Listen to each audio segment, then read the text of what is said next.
Hello प्यारे बच्चों, good morning. कैसे हैं आप लोग? आई होप आप लोगों को क्लास में बहुत अच्छी लग रही होगी और आप लोगों को समझने में कोई प्रॉब्लम नहीं हो रहा होगा।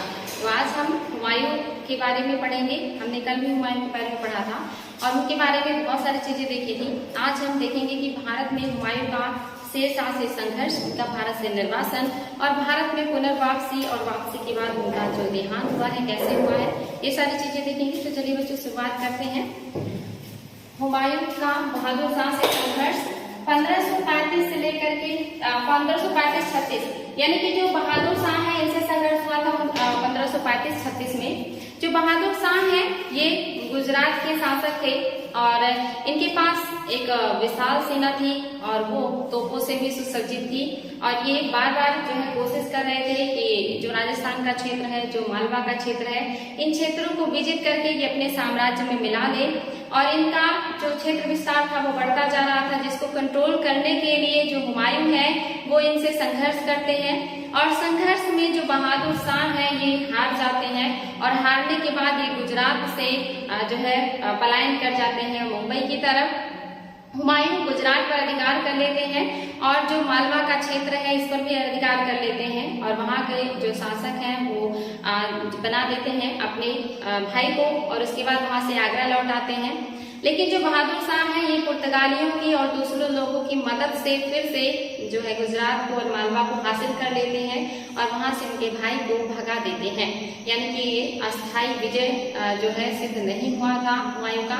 तो कहीं ना कहीं ये विजय भी बहुत अच्छा नहीं रहा हुमायूं का। आगे क्या होता है बच्चों? शेर खां से संघर्ष। जो शेर खां है इनके बारे में देख लेते हैं। शेर खां को चालाक अफगान बताकर बाबर ने हुमायूं को आगाह किया था।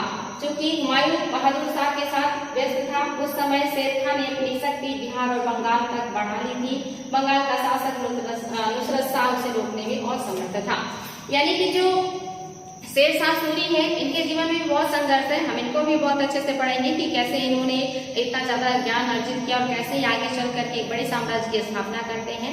लेकिन जो शेरशाह सूरी है ये कई लोगों के अंडर में काम करते हैं और इसी दरमियान ये बाबर के अंडर में भी काम किए थे और चंदेरी के युद्ध में इन्होंने बाबर की तरफ से जो है लड़ाई भी किया था और उसी दरमियान इनकी प्रतिभा और इनके चालाक जो स्थिति है इसको देख करके जो बाबर है वो हुमायूं को आगाह करते हैं कि इस जो है व्यक्ति से आप सचेत रहिएगा और अपने अमीरों को भी जो है उसके ऊपर नजर रखने के लिए कहते हैं। यानी कि शेरशाह के ऊपर नजर रखने के लिए कहते हैं कि नजर रखिएगा, ये व्यक्ति बहुत होशियार है, ये हमारे लिए नुकसानदेह सिद्ध हो सकता है।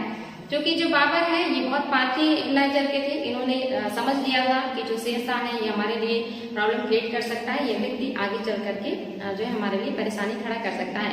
और दूसरी तरफ जो शेरशाह है ये भी बहुत ही अनुभवी व्यक्ति थे। इन्हें भी पता था कि जब तक बाबर भारत में है तब तक मुगल साम्राज्य को हरा पाना आसान नहीं है और उन्हें भी पता चल गया था कि जो बाबर है वो बहुत योग्य है, इनसे टक्कर लेना मुश्किल है। लेकिन उन्होंने जो मुगल सेना में रहकर बहुत सारी चीजें सीखी थी और वहीं पे बढ़ किया था कि एक दिन मैं मुगल साम्राज्य को भारत से उखाड़ फेंकूंगा और फिर से अफगान जो साम्राज्य है इसका भारत में विस्तार होगा।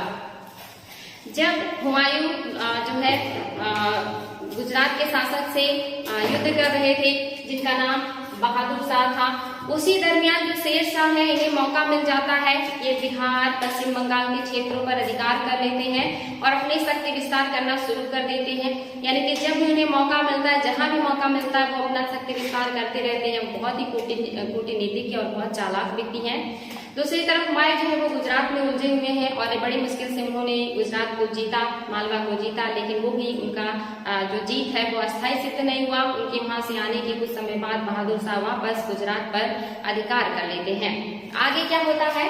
जो ये शेर खां है ये किस तरह से अपना क्षेत्र विस्तार कर रहे थे और जो बंगाल का शासक था नुसरत शाह ये इन्हें रोकने में असमर्थ था, वो उन्हें रोक नहीं पाता है क्योंकि एक अयोग्य शासक है। ये बाद में हुमायूं की मदद मांगता है और हुमायूं जाकर के उसकी मदद करते हैं। चुनार का विजय 1537 ईस्वी में। चुनार के किले के बारे में मैंने आप लोगों को कल भी बताया था कि जो चुनार का किला था सामरिक रूप से बहुत ही महत्वपूर्ण था, बहुत मजबूत था और इस पर शेरशाह की भी नजर थी और हुमायूं की भी, क्योंकि शेरशाह ने इस पर अधिकार कर लिया था और अधिकार करने के बाद वहां पर जो वहां की लाड मलिका नाम की एक विधवा थी, जिनके पति वहां के हवलदार थे, उनकी मृत्यु हो गई थी। तो उन्होंने उस महिला से शादी कर लिया था और शेरशाह ने जब लाड मलिका से शादी किया तो उन्हें बहुत सारी संपत्ति मिली। ऐसा माना जाता है कि लाड मलिका उनसे उम्र में बड़ी थी, लेकिन संपत्ति के लिए वो लाड मलिका से शादी कर लेते हैं और उन्हें बहुत सारा पैसा और बहुत सारा शोहरत, एक तरीके से एक वादा मिल जाता है। वो एक वहां से अपने आप को बहुत ऊंचा उठाने में जो है सफल हो जाते हैं। तो यही है, हुमायूं ने चुनार के किले पर घेरा डाला। शेर खां का योजना हुमायूं को लंबे समय तक रोक कर रखना था और उस दुर्ग का जो संरक्षक था उनका पुत्र कुतुब था और इसने लगभग हुमायूं को यहाँ पर 6 महीने तक रोक के रखा, क्योंकि जो शेरशाह थे उस किले की जो सुरक्षा है अपने पुत्र कुतुब को दे रखा था और उन्हें पता था कि हुमायूं जरूर इस किले को जीतने आएंगे। और वहां पर जब हुमायूं किले को जीतने के लिए आगे बढ़ते हैं तो अपने पुत्र को निर्देश देते हैं कि जितना संभव हो हुमायूं को वहां पे उलझा के रखिए, ज्यादा समय लगना चाहिए, वो आसानी से किले को जीत ना पाए। क्योंकि शेरशाह जानते थे कि हुमायूं अगर वहां पे उलझ जाएंगे तो हमें दूसरी तरफ अपना काम करने का मौका मिल जाएगा। और हुआ यही, जो कुतुब खां है ये शेरशाह को लगभग 6 महीने तक चुनार के किले का जो घेरा डाले रहने पे मजबूर कर देते हैं, यानी कि वो किले को जीत नहीं पाते हैं और हुमायूं लगभग 6 महीने घेरा डाले बैठे रहते हैं। और दूसरी तरफ जो शेरशाह में इन्हें मौका मिल जाता है रोहतक के किले को जीतने के लिए, वहां के आसपास का जो गौड़ का किला है उन्होंने उसको भी जीता। गौड़ के किले में बहुत सारा खजाना था, उस खजाने को ले जाकर के उन्होंने रोहतक के किलों में सुरक्षित कर लिया ताकि आगे चल करके वो उसका उपयोग कर सके। दूसरी तरफ जो हुमायूं है वो चुनार का घेरा डालकर बैठे हुए हैं और एट लास्ट में जो कुतुब हैं ये धीरे से किले को छोड़ करके चले जाते हैं और चुनार के किले पर हुमायूं का अधिकार हो जाता है। और दूसरी तरफ जो शेरशाह है इस मौके का फायदा उठा करके ढेर सारी संपत्ति गौड़ के किले से ले जाकर के रोहतक के किले में इकट्ठा कर लेते हैं और वहां से उनका जो चाहते थे वो पूरा होता है। यानी कि कहीं ना कहीं जो शेरशाह है वो हुमायूं से बहुत ज्यादा आगे है, बहुत ज्यादा चालाक है और हुमायूं को वो जानते हैं कि इन्हें कैसे रोकना है और कैसे इनको अपने रास्ते से हटाना है। जो चुनार का किला है जीतने के बाद हुमायूं अपना प्रतिनिधि नियुक्त कर देते हैं और वापस जो है वहां से आगे बढ़ते हैं और शेरशाह से समझौता करने का प्रयास करते हैं। तो आगे क्या करेंगे वो, बंगाल का विजय। हुमायूं ने शेर खां से जो है संधि का संदेश भेजा। शेर खां बंगाल बिहार को जंग के बदले, यानी कि ये क्या करते हैं, जब चुनार का किला इनके कब्जे में आ जाता है तो इन्हें लगता है शेर खां कमजोर हो गया तो उससे हम अपने हिसाब से संधि कर सकते हैं। तो ये शेर खां से संधि की बात करते हैं और कहते हैं कि आप हमसे समझौता कर लीजिए, नहीं तो हम आपके बाकी साम्राज्य पर आक्रमण करेंगे। वहां पे जो शेर खां है बहुत समझदारी से काम लेते हैं और वो बिहार और बंगाल को खोना नहीं चाहते थे। बदले में जो गौड़ का किला है उसे भी नहीं खोना चाहते थे, इसलिए उन्होंने हुमायूं से कहा कि आप जो है बंगाल, बिहार और गौड़ का किला हमारे पास रहने दीजिए, इसके बदले में वार्षिक जो है 10 लाख जो टंका है वो आपके दरबार में भेज दिया करूंगा। और इस समझौते का जो काम है चल ही रहा था कि बीच में ही पश्चिम बंगाल या बंगाल का जो शासक नुसरत शाह था, जिसके किले को, गौड़ किले को शेरशाह ने घेर रखा था अधिकार करने के लिए, वो हुमायूं के पास संदेशा भेजता कि आप हमारी मदद कीजिए और गौड़ के किले पे जो लोगों ने घेरा डाल रखा उन पर आक्रमण करके उसकी सुरक्षा कीजिए। जो हुमायूं है ये शेरशाह से जो वार्ता चल रही थी संधि की, इसको बीच में ही छोड़ करके या तोड़ करके आगे बढ़ जाते हैं बंगाल में नुसरत शाह की मदद करने के लिए। यहाँ पे शेरशाह को मौका मिल जाता है कि हुमायूं के खिलाफ जितने भी अफगान जनता थी उनको भड़काने का, और वो जनता से कहते हैं कि हुमायूं अफगान साम्राज्य को बर्बाद करने आए हैं, ये हमारी संधि के लिए तैयार नहीं हो रहे, यानी कि ये संधि नहीं करना चाहते हैं बल्कि हमारे साम्राज्य को नष्ट करना चाहते हैं। जिससे जो अफगान जनता थी उसका जो समर्थन है वो पूरी तरह से शेरशाह को मिल गया। दूसरी तरफ जो हुमायूं है ये बंगाल में आगे बढ़ करके जाते हैं और गौड़ के किले पर अधिकार कर लेते हैं, यानी कि वहां से जो शेरशाह है उनका कब्जा खत्म हो जाता है। और गौड़ के किले में अधिकार करने के बाद हुमायूं को बड़ी प्रसन्नता होती है, उन्हें लगता है कि चुनार का किला भी हम जीत गए हैं और गौड़ का किला भी जीत गए हैं। तो वो गौड़ के किले में जश्न मनाने लगते हैं और वहीं पे आराम करने लगते हैं और कई महीने का टाइम वो वहीं पे बिता देते हैं। जब वो आराम कर रहे थे, जश्न मना रहे थे, उस टाइम जो शेरशाह सूरी है या जो शेर खां है ये दूसरी तरफ अपने साम्राज्य विस्तार करने में लगे हुए थे। इन्होंने जो है जौनपुर और बनारस के क्षेत्र को घेर लिया और आसपास का जो क्षेत्र था, चुनार का किला था, इन सब पर इनका अधिकार हो गया। यानी कि हुमायूं जश्न में लगे हुए हैं और शेर खां दूसरी तरफ अपना साम्राज्य विस्तार कर रहे हैं। हुमायूं को वापस दिल्ली या आगरा लौटने का जो रास्ता है वो सारा ब्लॉक कर दिया शेरशाह ने, उन सारे क्षेत्रों पर अधिकार कर लिया और बाद में जब पता चला हुमायूं को कि आगरा में उनके भाई हिंदाल ने जो है सिंहासन पर अपने आप को बैठा लिया है और उनका जो विश्वास पात्र था जिसे वो आगरा का देखभाल करने के लिए छोड़कर आए थे उसकी हत्या कर दी है, तो फिर वो बंगाल से निकलते हैं कि अपने भाई को दंडित करेंगे और आगरा पर फिर से अधिकार करेंगे। और जब वो बंगाल से निकलते हैं तो ग्रांड ट्रंक रोड से होकर के आते हैं, जो क्षेत्र अब अफगानों के हाथ में चला गया था। वो उनकी बहुत बड़ी भूल थी कि अफगानों के क्षेत्र से वो निकलते हैं जिस पर अफगानों का अधिकार था। और जब वो गंगा और कर्मनासा नदी के बीच में पहुंचते हैं तो वहीं पे शेरशाह सूरी की सेना भी दूसरी तरफ से जाके पहुंच जाती है जो है हुमायूं को रोकने के लिए। और जो हुमायूं की सेना है वो कर्मनासा और गंगा नदी के बीच के मैदान में फंस जाती है, उसे आगरा जाने का रास्ता नहीं मिलता है।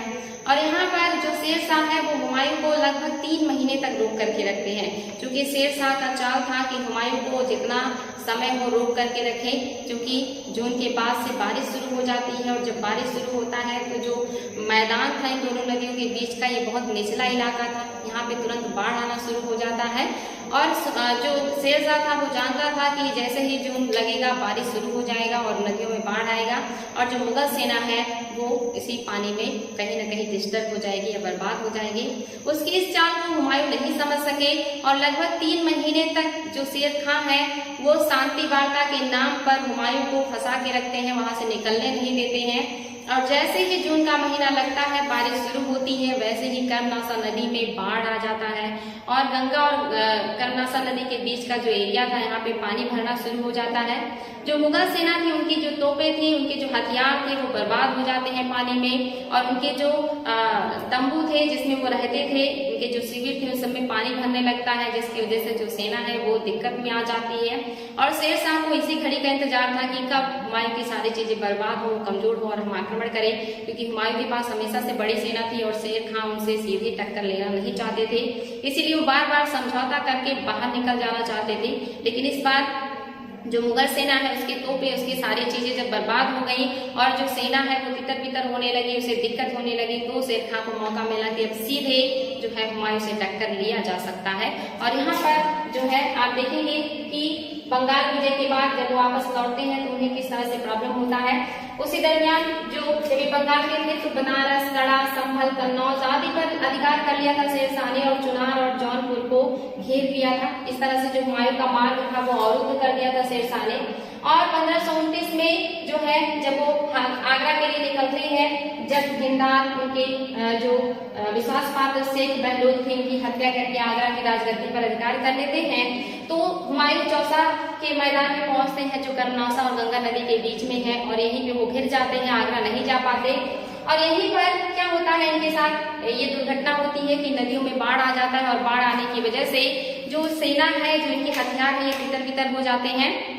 और यहाँ पर शेर खां इनके ऊपर अचानक से हमला कर देता है और जो मुगल सेना है उसमें भगदड़ मच जाती है, क्योंकि उनके जो बाकी के हथियार थे वो पानी में बर्बाद हो चुके थे और उन्हें अपने खाने पीने रहने की भी व्यवस्था नहीं हो पा रही थी। और अचानक से शेरशाह सूरी का आक्रमण होने से सेना और भी ज्यादा डिस्टर्ब हो जाती है और वहाँ पे बहुत सारे लोग जो है मुगल सेना मारे जाते हैं।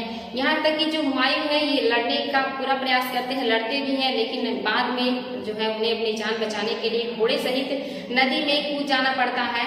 और यहीं पर जब ये नदी में कूद जाते हैं तो इनकी जान एक भिश्ती बचाता है जिसका नाम निजाम था और उसने जब उनका जान बचाया तो बहुत प्रसन्न हुए और जब आगरा पहुंचे तो उस भिश्ती को आधे दिन के लिए उन्होंने सम्राट बना दिया था। एग्जाम में क्वेश्चन आता है कि उस भिश्ती का क्या नाम था जिसने हुमायूं को डूबने से बचाया था, तो उस भिश्ती का नाम निजाम था। और इसी को जो शेरशाह है, जो हुमायूं है, उन्होंने आधे दिन के लिए सम्राट बनाया था भारत का। जैसे आपने नायक मूवी देखा था उसमें जो अनिल कपूर थे, इन्हें एक दिन के लिए सीएम बनाया गया था, कुछ ऐसा ही था। जब ये आधे दिन के लिए सम्राट बनते हैं तो उसमें ये चमड़े का सिक्का चलाते हैं। एग्जाम में क्वेश्चन आया है कि चमड़े का सिक्का कौन चलाया था, तो ये निजाम भिश्ती ने चलाया था जब ये आधे दिन के लिए सम्राट बने थे हुमायूं के संरक्षण में। वहां पर हुमायूं ने उनसे पूछा था कि आपने हमारी जान बचाई है तो इसके बदले में हम आपको कुछ भी दे सकते हैं, बताइए आपको क्या चाहिए। तो वहाँ पे उसने शासक बनने का या सम्राट बनने की इच्छा जाहिर करी थी और वहाँ पे हुमायूं ने उन्हें आधे दिन के लिए सम्राट बनाया था। तो ये जो घटना है ये चौसा के युद्ध का, ये घटना बहुत ही निर्णायक सिद्ध होता है। यानी कि जैसे आप देखेंगे अंग्रेजों का जो प्लासी का विजय था कुछ उसी तरह का है कि प्लासी विजय से अंग्रेज अपने आप को जो है वहां पे एक तरीके से स्टैंड कर पाए थे, लेकिन पूरी तरह से सुदृढ़ तरीके से जो स्टैब्लिश किया था वो उन्होंने बक्सर के युद्ध से किया था। वैसे ही शेरशाह ने चौसा के युद्ध में हुमायूं को हरा दिया और उनको वहां से जो है कमजोर कर दिया इतना ज्यादा, यानी कि अपने पैर को वहां मजबूत किया उन्होंने। लेकिन इसके बाद जब कन्नौज का युद्ध होगा तो वो पूरी तरह से अपने आप को यहाँ का शासक बना लेंगे दिल्ली का, और जो हुमायूं है इनको वहां से भगा देंगे। कुछ वैसा ही ये दोनों युद्ध हुआ है जो है चौसा, और चौसा के अगले साल ही कन्नौज का युद्ध हुआ है जिसको बिलग्राम का युद्ध भी कहते हैं, जिसमें हुमायूं बुरी तरह हारते हैं और उन्हें भारत छोड़कर भागना पड़ता है। और यहाँ शेर खां स्टैंड करते हैं और वहां पे अपने आप को पूरी तरह से स्टैब्लिश कर लेते हैं भारत के शासक के रूप में। तो ये दोनों युद्ध बहुत इंपॉर्टेंट है। एक तो चौसा का युद्ध जो हुआ 1539 में, और दूसरा जो है ये कन्नौज का युद्ध है, या इसी को बिलग्राम का युद्ध भी कहते हैं, और ये 1540 में हुआ था। ये भी इंपॉर्टेंट है, बच्चों ध्यान देंगे। इस युद्ध के बाद हुमायूं क्या करते हैं, जब आगरा में जाते हैं और आगरा में मिस्री को आधे दिन का शासक बनाते हैं, फिर उनके जो भाई हिंदाल हैं वो आकर के हुमायूं से माफी मांग लेते हैं और जो हुमायूं उन्हें क्षमा कर देते हैं। अपने भाइयों की इतनी बड़ी बड़ी गलतियों को हुमायूं बार बार क्षमा कर देते हैं और बार बार उन्हें फिर से गलती करने का मौका देते हैं, जबकि उन्हें यहाँ पे उनको दंडित करना चाहिए था, लेकिन वो ऐसा नहीं करते हैं। और हुमायूं यहाँ पे मदद मांगते अपने भाइयों की, लेकिन ना तो कामरान उनकी मदद करते हैं और ना ही हिंदाल और ना ही अस्करी, कोई भी उनकी मदद नहीं करता शेर खां से लड़ने के लिए। और जो कामरान है, जो उस समय उनके पास बड़ी सेना थी और वो आगरा में उस समय थे, वो अपनी सेना को लेकर के वहां से चले जाते हैं, क्योंकि उनकी तबीयत खराब हो जाती है और उन्हें डाउट होता है कि हुमायूं ने उन्हें जहर दिला दिया है। और अपनी सेना लेकर के जैसे ही आगरा से चले जाते हैं, शेर खां को मौका मिल जाता है, उन्हें पता चल जाता है कि हुमायूं अकेले हैं, उनके भाइयों की मदद नहीं कर रहे हैं और बहुत सारा सेना और बहुत सारे हथियार वो तो पानी में बह चुके हैं, बर्बाद हो चुके हैं। तो सही मौका है हुमायूं को पूरी तरह हराने का, और जो शेर खां है ये फिर से हुमायूं के ऊपर आक्रमण कर देते हैं। और जब ये आक्रमण है, फाइनल आक्रमण, जिसको कन्नौज या बिलग्राम का युद्ध कहते हैं, जो 1540 में हुआ है, यहाँ पे जो हुमायूं है ये बुरी तरह हारते हैं और यहाँ पे हारने के बाद ये भारत छोड़ करके जो है बाहर भागने के लिए मजबूर हो जाते हैं। जो शेर खां है हुमायूं को हरा देते हैं और यहाँ से निर्णय हो जाता है कि अब मुगल नहीं बल्कि भारत की गद्दी पर जो शासन करेंगे वो अफगान होंगे। और यहाँ से जो हुमायूं है आगरा भाग के जाते हैं, लेकिन जो शेर खां है उनका पीछा करते हुए आगरा पहुंच जाते हैं। हुमायूं वहां से अपनी पत्नी, अपने बच्चे और अपने कुछ लोगों के साथ, खजाने के साथ वहां से पलायन कर जाते हैं और वो जो है भागते हुए दिल्ली जाते हैं। शेर खां पीछा करते हुए वहां भी पहुंचते हैं, हुमायूं को वहां भी रुकना सुरक्षित नहीं लगा, तो फिर वो वहां से अपने भाई कामरान के पास काबुल चले जाते हैं, लाहौर चले जाते हैं, जो कि पंजाब में ही पड़ता है। शेर खां उनका पीछा करते हुए पंजाब तक गया और उसके बाद जो हुमायूं है, जब उन्हें अपने भाई से वहां कोई मदद नहीं मिलता है, जो कामरान है वो मदद करने से मना कर देते हैं, तो फिर वो लाहौर से जो है कंधार चले जाते हैं। और कंधार जब वो जाते हैं तो उन्हें पता चलता है कि उनके जो भाई हैं उनके खिलाफ षड्यंत्र कर रहे हैं, जो हिंदाल है, कामरान है, कि हुमायूं आएंगे तो उनको यहीं पे कैद कर लिया जाएगा और जो है उनको कैदी बना करके रखा जाएगा। जो बाकी का साम्राज्य होगा वो हम देखेंगे। तो यहाँ पे जब हुमायूं को पता चलता है कि उनके भाई उनके खिलाफ इतना बड़ा षड्यंत्र कर रहे हैं, उनको कैद करना चाह रहे हैं, कैदी के रूप में रखना चाह रहे हैं, फिर भी अपने भाइयों के खिलाफ कोई एक्शन नहीं लेते हैं। और जो अकबर है उनको जीजी आंगा और महामांगा, जो कि ढाई माँ थी, जो उनकी देखभाल करती थी, उनके पास छोड़ करके अपनी पत्नी हमीदा बानो बेगम और अपने बाकी जो साथी हैं, जो लोग हैं, उनके साथ वो आगे बढ़ जाते हैं ईरान के लिए, और ताकि कुछ मदद मिले और अपने साम्राज्य को वापस प्राप्त कर सके, जो कि उनके पास ना तो उनके भाई मदद कर रहे थे, ना तो उनको संरक्षण देने वाला कोई था।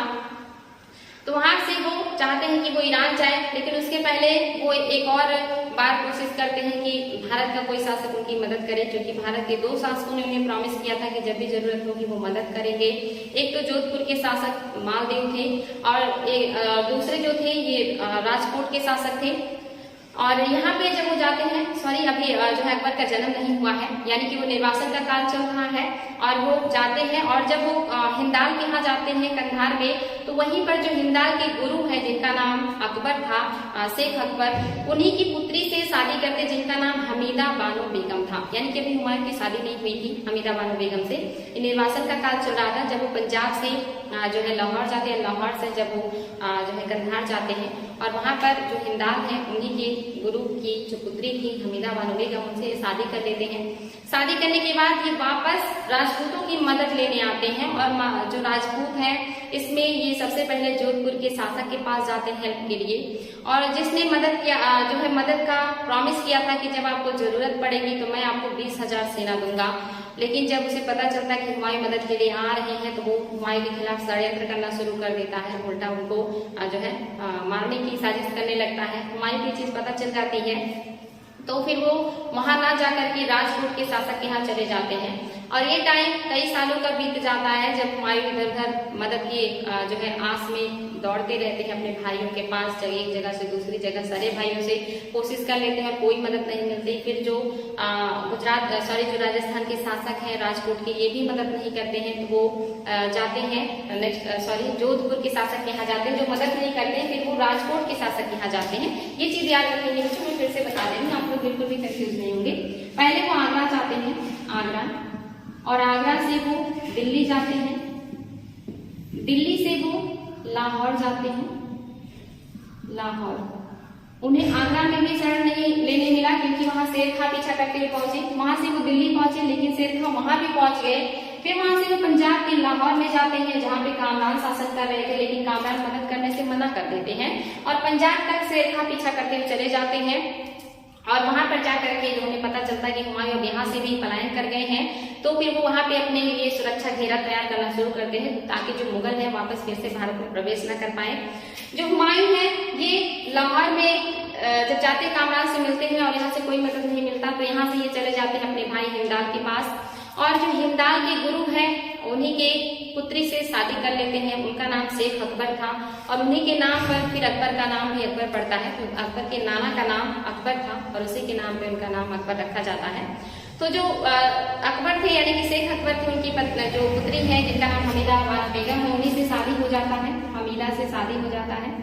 इनसे शादी होने के बाद जो हुमायूं है ये जगह जगह प्रयास करते रहते कि कहीं से मदद मिले और ये वापस अपने साम्राज्य को प्राप्त कर सके, और इसी प्रयास में राजस्थान के राजा जो कि जोधपुर के शासक हैं, जोधपुर के शासक के पास जाते हैं मदद के लिए, और जिन्होंने उनको प्रॉमिस किया था कि जब भी आपको जरूरत होगी तो मैं आपकी मदद करूंगा।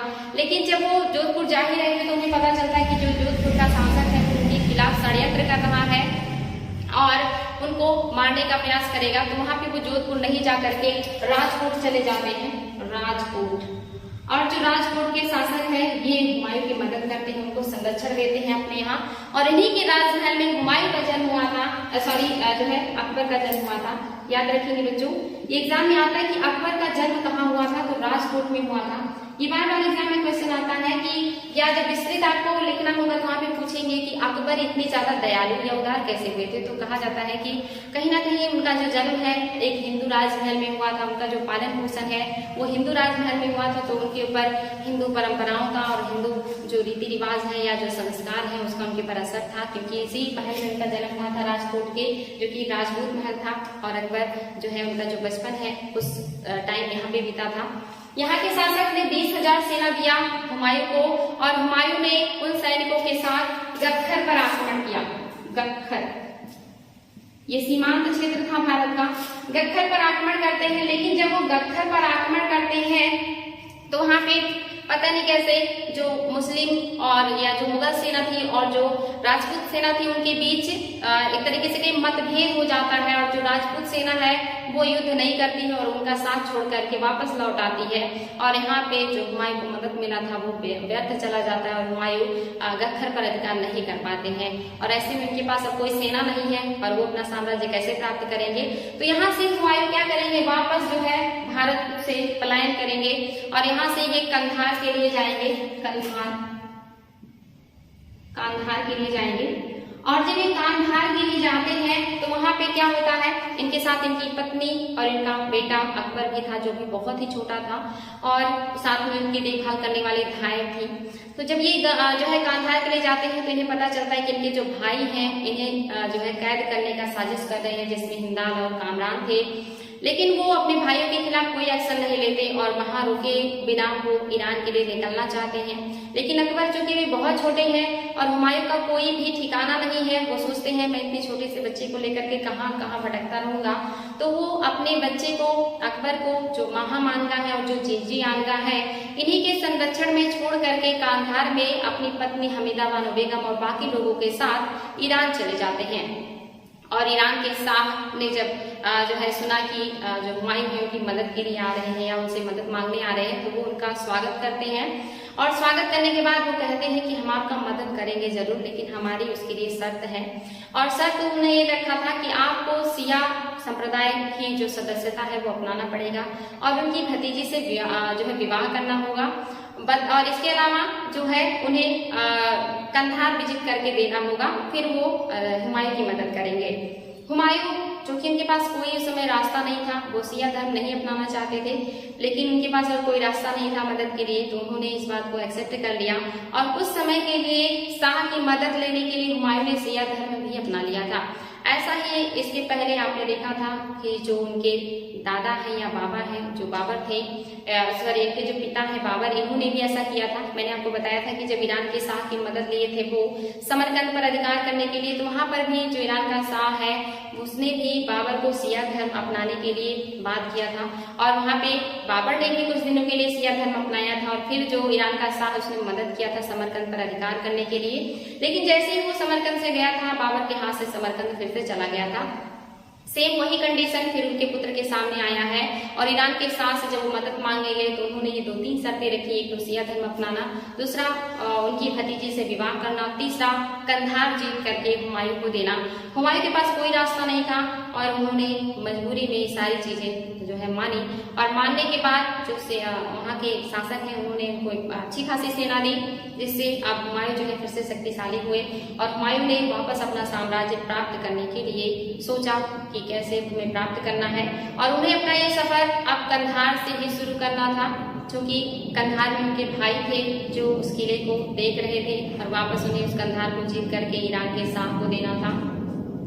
वो जो है आक्रमण कर देते हैं कंधार पर और जो कंधार में कामरान शासन कर रहे थे वो हार जाते हैं। हुमायूं कंधार पर अधिकार कर लेते हैं और जो कंधार है वो वहाँ के जो शाह हैं ईरान के उनको दे देते हैं कि आप उनके प्रॉमिस के अकॉर्डिंग मैं आपको कंधार भेंट कर रहा हूँ, अब आप इसको संभालिए। और उसको देने के बाद वो काबुल पर आक्रमण कर देते हैं और काबुल पर आक्रमण करने के बाद वो जो है काबुल को जीत लेते हैं। लेकिन तभी उन्हें पता चलता है कि जो सिया का जो वहाँ के शासक थे उनका जो बेटा था जिसे उन्होंने कंधार में नियुक्त किया था उसकी मृत्यु हो गई है। तो वापस जो हुमायूं है कंधार को फिर से अपने अंडर में ले लेते हैं और अब कंधार और काबुल 2 क्षेत्र उनके पास थे। लेकिन इसी दरमियान जब हुमायूं है इनकी तबीयत खराब हो जाती है और जो कामरान है इस मौके के तलाशी में थे और उन्हें जैसे मौका मिलता है वो वापस कंधार पर अधिकार कर लेते हैं। और जब हुमायूं को पता चलता है काबुल में कि जो कंधार है उस पर वापस कामरान ने अधिकार कर लिया है, तो फिर से कांधार पर आक्रमण करते हैं और कांधार को फिर से विजित करते हैं।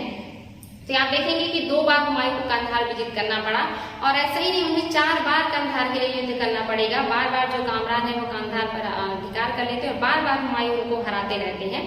तो यहाँ पर जब वो दूसरी बार कामरान अधिकार कर लेते हैं और जो हुमायूं है ये काबुल से कांधार विजय के लिए जाते हैं, तो वहां पर जब हुमायूं तोप चला रहे थे किले की दीवारों पर, तो जो कामरान है वो अकबर को किले की दीवार पर बैठा देते हैं और हुमायूं जो है वो जब तोप चलाने जा रहे थे तो उन्हें पता चलता कि उनका जो बेटा है वो किले की दीवार पर उनके भाई ने जो है बैठा दिया है।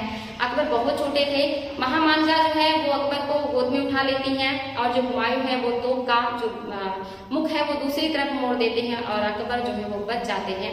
लेकिन हुमायूं किसी तरह किले को जीत लेते हैं और जो कामरान है वो वहां से भाग जाते हैं और जो हुमायूं है वो किसी तरह अपने बेटे को भी बचाते हैं और वापस कंधार पर विजय कर लेते हैं। तो ये जो घटना थी यहाँ पे महामानगा ने अपनी जान पर खेल करके अकबर को बचाया था, इसीलिए आगे चल करके आप देखेंगे कि अकबर उनको बहुत सम्मान देते हैं।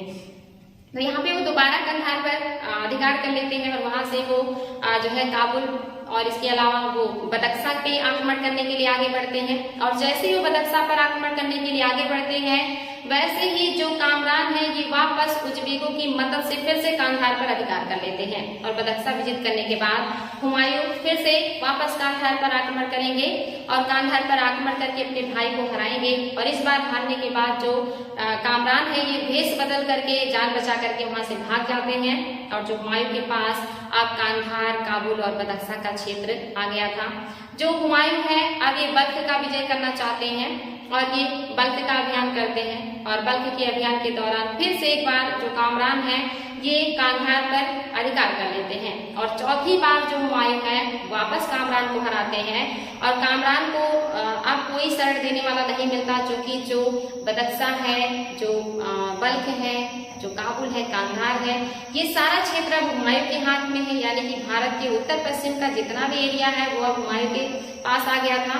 कामरान मदद के लिए यहाँ वहाँ भागते रहते हैं और जो गख्खर साम्राज्य था वहां पर जाते हैं, लेकिन जो गख्खर सरदार था उसने कामरान को हुमायूं को सौंप दिया और चूंकि हुमायूं इस बार बहुत ज्यादा नाराज थे तो उन्होंने कामरान को अंधा करा दिया और अंधा करने के बाद कामरान क्षमा मांगते हैं और काबुल जो है मक्का जाने की बात करते हैं कि आप हमें मक्का भेज दीजिए। तो वहां पे हुमायूं उनको मक्का भेज देते हैं। और इसके पहले जब वो दूसरी बार हराए थे कामरान को, तो उस समय उनकी मदद अस्करी भी कर रहे थे। तो अस्करी पकड़े गए थे, कामरान भाग गए थे, अस्करी को भी दंड स्वरूप जो है मक्का भेज दिया गया था। तो दूसरे कांधार विजय में अस्करी मक्का गए थे और चौथे कांधार विजय के बाद जो कामरान है ये भी जो है मक्का चले जाते हैं। और जो चौथा युद्ध था इसी में हुमायूं की मदद करते हुए जो हिंदाल है ये जो है मार दिए जाते हैं। यानी कि हिंदाल हुमायूं की मदद किए थोड़े समय के लिए, लेकिन उनकी मृत्यु हो गई। अस्करी और कामरान इन दोनों को मक्का भेज दिया हुमायूं ने सजा के तौर पर और वहीं पर इन लोगों की 1557-58 में जो है अस्करी की और 1558 में ही कामरान की भी मृत्यु हो जाती है। तो आप देखेंगे हमारे यहाँ जो मुगल सम्राट है या जो शासक है ये कभी मक्का की यात्रा नहीं करते। ये अपने आप में बहुत ही विचित्र बात है। जितने भी मुस्लिम जगत के शासक हैं, लोग हैं, वो मक्का और मदीना की यात्रा करना बहुत अच्छा मानते हैं, पवित्र मानते हैं और उसकी यात्रा जरूर करते हैं। लेकिन जितने भी भारतीय शासक हैं कोई भी मक्का और मदीना की यात्रा नहीं करता, बल्कि जिसको भी दंड देते हैं ये वो दंड स्वरूप उनको मक्का मदीना भेजते हैं। कभी खुद वहां की यात्रा करने या पुण्य के उससे कभी नहीं गए, बल्कि यहाँ से लोगों को दंडित करने के बाद बजाय मतलब एक सजा के तौर पे मक्का भेजते हैं। तो इम्पोर्टेंट है बच्चों, इस तरह का जो हमारे यहाँ के शासक उन्होंने इस तरह का काम किया है। तो यहाँ से आप देखेंगे हुमायूं के पास एक बड़ा साम्राज्य आ गया है। अब उन्हें वापस भारत को विजय करना है। अब ये वापस भारत विजय करने का प्रयास करेंगे तो ये फिर लाहौर की तरफ बढ़ेंगे और लाहौर अभियान में ये इन्हें विजय मिलेगा। अब उनके पास लाहौर भी आ जाएगा और अब वो आगे फिर भारत विजय के लिए आगे बढ़ेंगे। क्योंकि अभी तक जो अफगान है ये कमजोर हो गए थे। जो शेर शाह है इनकी जो है 1545 में मृत्यु हो गई थी। इनका मृत्यु कैसे हुआ? एक महान शासक, एक कूटनीतिज्ञ व्यक्ति, एक चालाक व्यक्ति जो इतने बढ़िया से पूरे दिल्ली, पूरे उत्तर भारत, बंगाल से लेकर के दिल्ली तक का, पंजाब तक का क्षेत्र जिसने अपने अधिकार में लिया था और इतना बेहतरीन उन्होंने प्रशासन व्यवस्था चलाई थी, उसको हम आगे की क्लास में आपको बताएंगे। लेकिन कालिंजर विजय के दरमियान तोप चलाते हुए जब दीवार से तोप जो बारूद है वो टकराती है तो टकरा करके वापस उसी बारूद के ढेर पे गिरती है जिसके पास खड़े होकर के बारूद शेर शाह सूरी चला रहे थे, जिसमें आग लगने की वजह से शेर शाह सूरी जल जाते हैं, घायल हो जाते हैं, उनकी मृत्यु हो जाती है। और उनकी मृत्यु के बाद उनका जो बेटा है वो शासक बनता है, लेकिन धीरे धीरे करके उनके जो उत्तराधिकारी हैं वो अयोग्य हो जाते हैं और अयोग्य जो है साबित होने की वजह से जो साम्राज्य है वो कहीं ना कहीं टूटने लगता है। और इस बात का जो फायदा है ये हुमायूं उठाते हैं। उन्हें पता था कि जो अफगान है वो कमजोर हो रहे हैं और वो भारत विजय के लिए फिर से भारत में एंट्री करेंगे और धीरे धीरे करके वो पंजाब और पंजाब के बाद फिर वो दिल्ली पे अधिकार करेंगे। तो देख लेते हैं बच्चों, यही सारी चीजें मैंने बताई कि हुमायूं के निर्वासन के दरमियान उन्होंने क्या क्या काम किया है। तो जो गुरु है मीर अली अकबर, इन्हीं के जो पुत्री है उनसे विवाह किया था जिनका नाम हमीदा बानो बेगम था। ये सारी चीजें मैंने बताई। जोधपुर के शासक मालदेव ने उनके साथ धोखा किया था। आगे चल करके राजकोट के जो शासक है इन्होंने क्या किया, मदद किया है और 15 अक्टूबर 1542 में इन्हीं के यहाँ अकबर का जन्म हुआ था। ये सारी चीजें मैंने लिखा है। और जो भक्कर है या गख्खर है इसी के आक्रमण में जो सेना है, राजपूत सेना, वो हुमायूं की मदद नहीं करती है। हुमायूं फिर कैसे ईरान की तरफ पलायन कर जाते हैं। और जो ईरान के शाह हैं, शाह दस्मान, ये हुमायूं की मदद करते हैं। समझौता किया उन्होंने, समझौते के बाद इनको जो है सेना दिया और किस तरह हुमायूं ने वो सारी चीजें वापस प्राप्त कर ली और जो भी उत्तर पश्चिम का क्षेत्र था उन्होंने जीत लिया। वो सारी चीजें मैंने आपको समझा दिया है, वही यहाँ पे लिखा हुआ है। आगे के बच्चों यहाँ पर देख लेते हैं क्या क्या है। हुमायूं का भारत की ओर वापसी के समय उन्होंने कंधार विजय किया। मैंने बताया है आपको कंधार विजय उन्हें 4 बार करना पड़ा था। इसके बाद उन्होंने क्या किया, काबुल विजय किया है। काबुल विजय के बाद कंधार विजय जब उन्होंने किया था तो शाम को दिया था, बाद में इस पर उनका अधिकार हो गया। इसके अलावा इन्होंने जो काबुल विजय किया तो काबुल विजय के लिए इन्हें 4 बार आक्रमण करना पड़ा। 4 बार जो इनके भाई हैं कामरान, ये डिस्टर्ब करते हैं। ये काबुल है जिसके लिए हुमायूं को सबसे ज्यादा मेहनत करना पड़ता है। पहला आक्रमण इन्होंने 17 नवंबर 1545 को किया था और अधिकार किया था और कामरान हार के भागे थे। दूसरी बार ये 1546 में यानी कि अगले साल फिर से कामरान ने अधिकार कर लिया था और इसी बार इन्होंने अकबर को किले की दीवार पर बैठवा दी थी तोप चलाते हुए। किसी तरह हुमायूं अपनी बेटी को बचाते हैं। तीसरी बार 1549 से 50 में फिर से हुमायूं को काबुल पर अधिकार करने के लिए आक्रमण करना पड़ता है और फिर से जो कामरान है ये भेष बदल करके अपनी जान बचा करके भागते हैं। और चौथी बार जो आक्रमण किया इन्होंने ये 1551 में था और इस बार जो कामरान है युद्ध में अंतिम रूप से हारे। और ये जब दक्खन क्षेत्र में मदद के लिए गए तो इसके सरदार ने इनको हुमायूं को सौंप दिया। हुमायूं ने अंधा करके इनको जो है मक्का भेज दिया। ये पूरी कहानी आपको मैंने जो समझाई है ये काबुल विजय की है, इसको याद रखिए बच्चों। कभी कभी जो है दिमाग में रहता कुछ और है, जुबान से कुछ और वर्ड्स निकल जाते हैं तो उसके लिए आप बिल्कुल डिस्टर्ब मत होइएगा, क्योंकि बहुत सारी चीजें दिमाग में रहती हैं तो हम बोलते कभी कभी होता है कि हमें लगता है कि हम वही बोल रहे हैं जो हमारे दिमाग में है, लेकिन वो होता नहीं है। तो इसके लिए बिल्कुल डिस्टर्ब मत होइएगा। अगर कभी कोई वर्ड इधर उधर हो जाए तो उसको मैं फिर से क्लियर कर दूंगी। तो ये जो 4 बार उन्होंने आक्रमण किया है ये काबुल पे ही किया है, जहाँ पे कामरान ने उन्हें बहुत ज्यादा डिस्टर्ब किया है और हर बार के बारे में उनके बारे में मैंने आपको भी समझाया है। इसके बाद उनका बदख्शा का विजय था। बदख्शा के बाद उन्होंने जो है बल्ख का अभियान किया था। ये सारे हो गए जो उत्तर पश्चिम भारत के क्षेत्र थे, ये सब मैंने आपको बता दिया है, ये हो गया है। अब हमें देखना है भारत का में जो एंट्री उनकी होगी, अब वो भारत में एंट्री करेंगे और वो एंट्री कहाँ से करेंगे, तो पहला जो उनका होगा पंजाब अभियान होगा, यानी कि लाहौर का क्षेत्र वो विजिट करेंगे। और ये कब हुआ है, 12 नवंबर 1554 में उन्होंने किया है। यहाँ पे सिंधु नदी पार करके पंजाब में प्रवेश करते हैं और रोहतास के किले पर अधिकार कर लेते हैं। और उस समय जो दुर्ग का रक्षक था जिसका नाम तातार खां था, ये दुर्ग को छोड़ करके भाग जाता है। तातार खां वहाँ का रक्षक था, ये भाग जाता है। और इसके बाद जो बैरम खां है ये क्या करते हैं, हिसार, जालंधर आसपास के क्षेत्रों को भी जीत लेते हैं, क्योंकि पंजाब छोटा नहीं है, आधा पंजाब भारत में है, आधा पंजाब पाकिस्तान में है। तो ये जो सब क्षेत्र है उन्होंने क्या किया है, अधिकार किया, लेकिन अभी पूरे पंजाब पर इनका अधिकार नहीं हुआ है। तो ये जो पंजाब का अधिकार है ये कब शुरू हो गया है, 12 नवंबर 1554, जिसमें उन्हें रोहतास का किला मिला है। इसके अलावा हिसार और जालंधर मिला है। ये सारे क्षेत्र पर अधिकार हो गया है। और अब जो बैरम खां नामक एक योग्य व्यक्ति है ये हुमायूं के साथ हैं, जो इनकी मदद करेंगे और ये बहुत ही बढ़िया रोल निभाएंगे।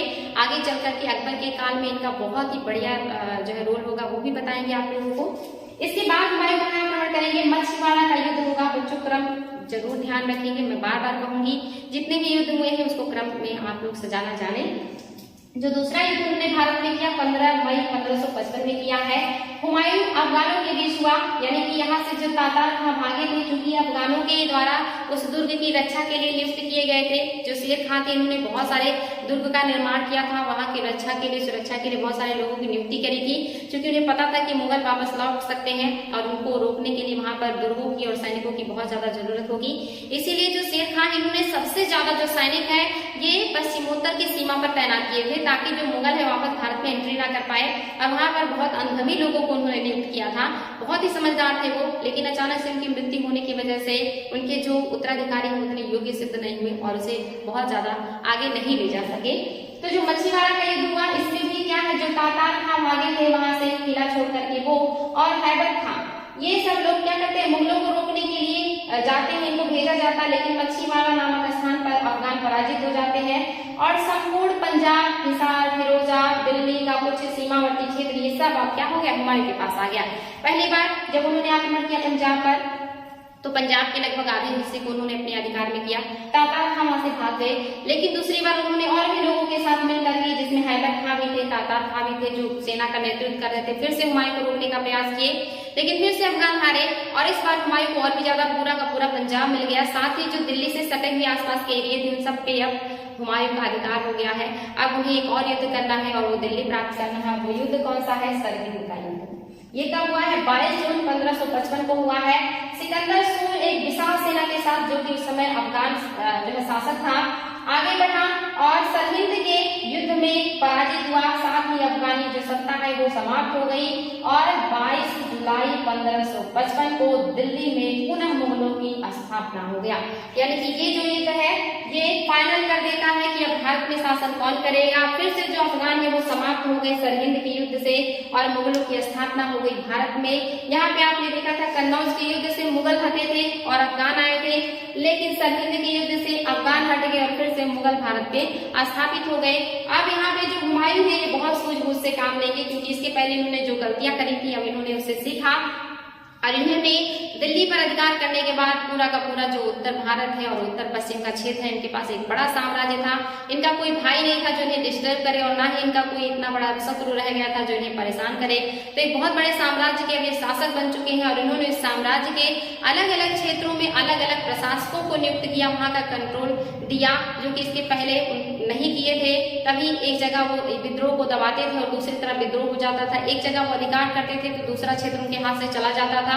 इस बार उन्होंने बड़ी समझदारी से काम लिया और उन्होंने क्या किया है, अकबर को हिसार का जो है प्रशासक बनाया है। जो अबुल माली है इनको पंजाब और जो है उसके आसपास का क्षेत्र इनको दिया है। जो बैरम खान है इनको क्या किया है, सरहिंद का क्षेत्र दिया है। जो अबुल माली है कहा पंजाब के गवर्नर है और जो बैरम खान ये सरहिंद के गवर्नर या प्रशासक है। जो तरती बेग है ये मेवात के गवर्नर या प्रशासक है। जो सिकंदर शाह खां उज़्बेक है ये आगरा के प्रशासक हैं। जो अली कुली खान है ये संभल के प्रशासक हैं। हैदर मोहम्मद खां अख्ताबेग ये बयाना के प्रशासक बन जाते हैं। यानी कि उन्होंने अपने साम्राज्य के अलग अलग हिस्सों में अपने विश्वास पात्र और योग्य व्यक्तियों को नियुक्त किया कि आप हर जगह का प्रशासन चलाएंगे और इस बार हम अपने साम्राज्य को सुदृढ़ रूप से स्थापित करेंगे। यानी कि हुमायूं ने अपने आप को बहुत अच्छे तरीके से स्टैब्लिश कर लिया था दिल्ली में और अब वो शासन करना भी शुरू कर दिए थे। लेकिन दुर्भाग्य से 24 जनवरी को सीढ़ियों से गिरने की वजह से उन्हें पुस्तकें पढ़ने का बहुत शौक था और उन्होंने एक लाइब्रेरी भी बनाई थी, अपनी पर्सनल लाइब्रेरी, जिसमें वो डेली स्टडी करने के लिए जाया करते थे। लेकिन उन्हीं सीढ़ियों से उतरते हुए 24 जनवरी को उनका पैर फिसल गया और वो सीढ़ियों से गिरते हैं और बुरी तरह घायल हो जाते हैं और सर में अंदरूनी चोट लगने की वजह से 26 जनवरी उसके 2-3 दिन बाद ही 1556 को अचानक से हुमायूं की मृत्यु हो जाती है।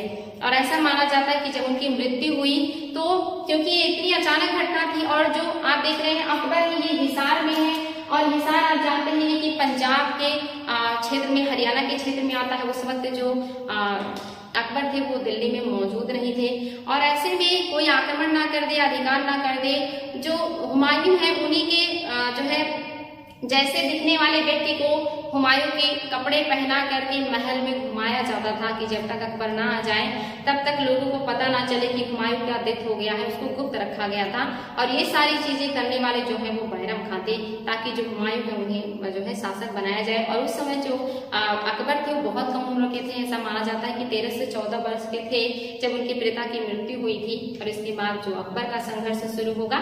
तो ये है बच्चों हुमायूं के बारे में आप लोगों ने आज बहुत सारी चीजें देखी। उन्होंने कितना ज्यादा संघर्ष किया, कितना निर्वासन, बिल्कुल अपने पिता की तरह ये भी अनवरत युद्ध करते रहे जैसे बाबर अनवरत युद्ध करते रहे। और जब उन्होंने इतने बड़े साम्राज्य की स्थापना कर ली और उनका कोई बड़ा दुश्मन नहीं रह गया और उन्हें अब जब शासन करने का टाइम आया तो अचानक से उनकी भी मृत्यु हुई। और ऐसे ही हुमायूं के साथ रहा, उन्होंने बहुत सारा संघर्ष किया और जब उन्होंने एक बड़े साम्राज्य की स्थापना कर ली और जब उनका कोई शत्रु नहीं रहा, उन्हें शासक बनकर अपने साम्राज्य का सुख भोगना था, तो अचानक से उनकी भी मृत्यु हो गई। ऐसे 2 मुगल शासक थे जो संघर्षरत ही रहे और उन्हें साम्राज्य का सुख नहीं मिला। लेकिन आगे चल करके जो अकबर है वो इसका भरपूर फायदा उठाते हैं, या कहिए कि सबसे बेहतरीन प्रशासन वो चलाते हैं और एक मिसाल बनाते हैं कि कोई विदेशी व्यक्ति भी बहुत अच्छे से काम कर सकता है, बशर्ते वो अच्छा इंसान हो। तो हम उनके बारे में भी देखेंगे। लेकिन कल हम पढ़ेंगे शेर शाह सूरी को, जिन्होंने हुमायूं को इतना ज्यादा परेशान किया है। उनकी कुछ खास चीजें जो तत्कालीन लोगों में नहीं थी और उनकी बहुत सारी चीजों को अकबर ने अपनाया, क्योंकि वो बहुत अच्छी थी और वो आगे चल करके अंग्रेजों के शासनकाल तक चलेंगी, उसको भी हम देखेंगे। बहुत अच्छा लगेगा बच्चों आप लोगों को, आगे भी बहुत इंटरेस्टिंग चीजें हैं। तो आई होप यहाँ समझ में आया होगा। अगर कोई भी वर्ड बोलने में कभी मुझसे चूक हो जाए या कभी मैं कुछ और कहूँ और दिमाग में कुछ और चले तो ऐसे में डिस्टर्ब बिल्कुल मत होइएगा, समझ लीजिएगा, क्योंकि अब तो आपको समझ में आने लगा होगा कि मैं क्या कहना चाहती हूँ। तो आज के लिए इतना ही, फिर मिलेंगे कल नए टॉपिक के साथ। Thank you.